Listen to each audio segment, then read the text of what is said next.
Now, in other news, truly the end of an era. Israelis only starting to get used to the feeling of saying Prime Minister Naftali Bennett, as opposed to Prime Minister Benjamin Netanyahu.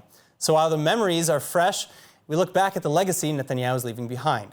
Hannah Rifkin reporting. Yes, I'm here celebrating the end of an era here in Israel, saying goodbye to our Prime Minister and celebrate our new two Prime Ministers, Naftali Bennett and Yair Lapid.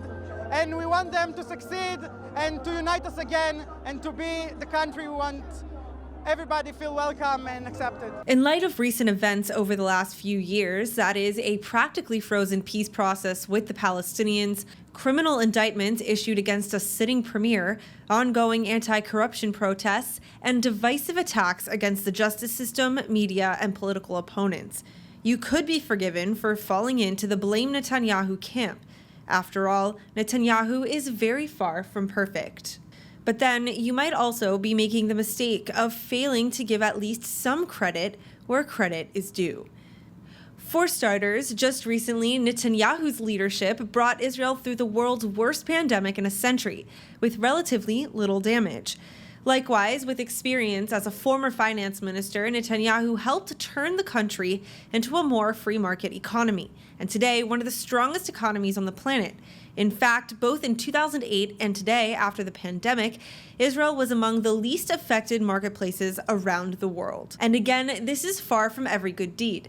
Serving his first term as prime minister between 1996 and 1999 as the youngest ever Israeli prime minister in history.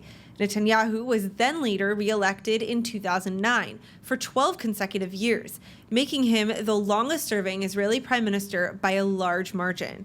And in his 15 total years in office, his list of achievements are quite long.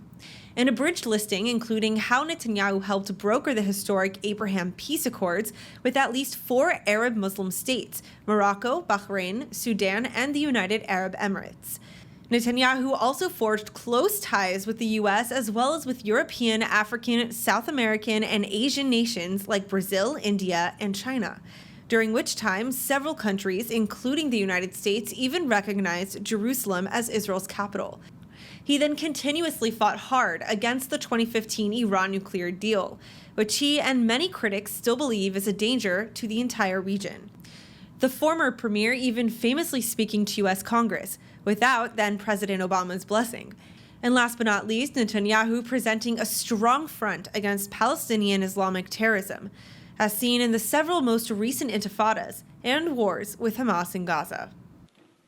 בכל תפקידיי הציבוריים, כציר ישראל בוושינגטון, כשגריר ישראל באו"ם, כשר החוץ, כשר האוצר, כשר הביטחון, וכראש ממשלת ישראל במשך למעלה מ-15 שנים, הייתה לי הזכות לפעול לילות כימים למען המדינה האהובה שלנו.